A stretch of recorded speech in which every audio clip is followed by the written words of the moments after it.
नमस्कार, अग्निपथ देख रहे हैं आप। केंद्र सरकार ने देश के 10 बड़े शहरों से भिक्षावृत्ति जैसी बुराई को खत्म करने का पायलट प्रोजेक्ट बनाया है। इस प्रोजेक्ट में देश के कौन-कौन से शहर शामिल हैं, इस अभियान में प्रशासन को कौन-कौन सी चुनौतियों का सामना करना पड़ेगा और देश में भिक्षावृत्ति रोकथाम का कानून क्या है, क्या ये कानून पर्याप्त है, क्या भिक्षावृत्ति रोकने के लिए एक नए कानून की जरूरत है, क्या ये अभियान सफल हो पाएगा, ऐसे तमाम सवाल हैं जिनके जवाब तलाशने की कोशिश करेंगे आज अग्निपथ में। कई सारे अधिनियम भी हैं इसके पीछे, लेकिन क्या वो इम्प्लीमेंट हो पाया है? और सुप्रीम कोर्ट के अधिवक्ता हैं तनुज दीक्षित। तनुज जी, आपका भी बहुत स्वागत है। तनुज जी, मुझे लगता है कानूनी रूप से इसको समझा जाए, ये जो फैसला है, जिस तरीके से पूरी कोशिश की जा रही है, 10 शहरों को ऐसा चुना गया है जो एक पायलट प्रोजेक्ट है सरकार का, उसको किस तरह से देखते हैं? क्या ये सफल हो पाएगा? बॉम्बे प्रिवेंशन बेगिंग एक्ट 1959 है, वो उस समय लागू हुआ था जब बॉम्बे एक गुजरात से लगा करके विदर्भ तक एक ही था, मतलब उसको बॉम्बे स्टेट कहा जाता था। लेकिन अगर हम समझे तो इसी कानून को यूनियन टेरिटरी सहित 4 स्टेट्स में जो है अलग अलग समय पर लागू किया गया। और अब बात यह है कि वाकई में केंद्र सरकार के पास में कोई स्पेसिफिक खुद का कानून बनाया हुआ नहीं है, ना ही इस कानून को पूरे देश में लागू किया गया है। आर्टिकल 21 जो है उसका ये कहीं ना कहीं उल्लंघन करता है, क्योंकि वो उसमें स्वतंत्रता देता है आपकी व्यवसाय करने के लिए, और उस व्यवसाय में भिक्षावृत्ति भी एक आपका वो जीवन यापन के लिए व्यवसाय हो सकता है। ऐसे में आर्टिकल 21 का भी इसमें उल्लंघन देखा जा रहा है।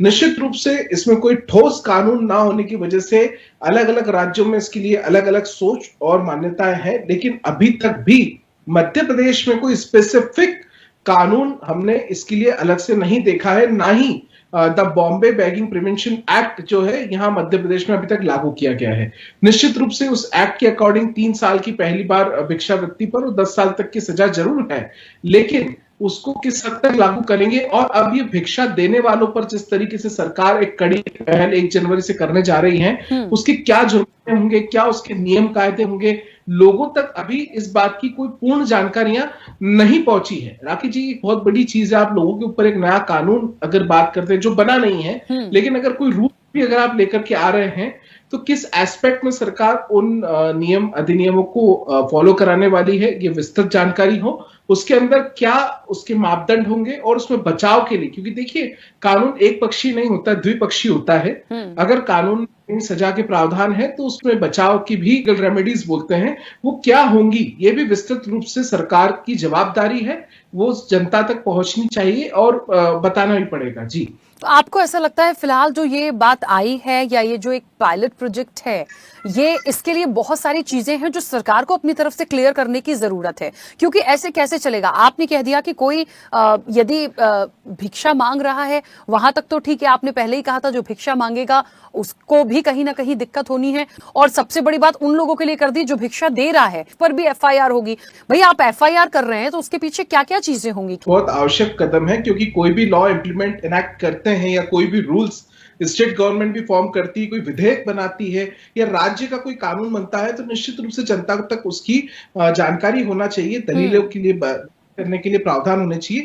खास तौर पे 2018 की अगर हम बात करें, 2018 में लोकसभा में एक बिल रखा गया था, abolition of begging and rehabilitation of beggars bill 2018, लेकिन उस बिल को आज 6 साल में भी पारित नहीं किया गया है। ये ले देकर के भिक्षावृत्ति करने वालों के लिए पुनर्वास से संबंधित कानून है, एक एक्ट बनना था जो पूरे देश भर में लागू होना था। इसमें काफी सारे महत्वपूर्ण बिंदु थे जिससे कि जो भिक्षावृत्ति के व्यवसाय में है ऐसे लोगों को निश्चित रूप से कहीं ना कहीं लाभ पहुंचता, लेकिन सरकार ने अभी तक जिस तरीके से कानून लागू किए जा रहे हैं, नियम लागू किए जा रहे हैं, लेकिन ये जो महत्वपूर्ण बिल है इस पे अभी तक कोई चर्चा लोकसभा में विगत 6 वर्षों में देखने को नहीं मिली है। चलिए, क्योंकि समय हो गया, तनुज जी कुछ कह रहे हैं?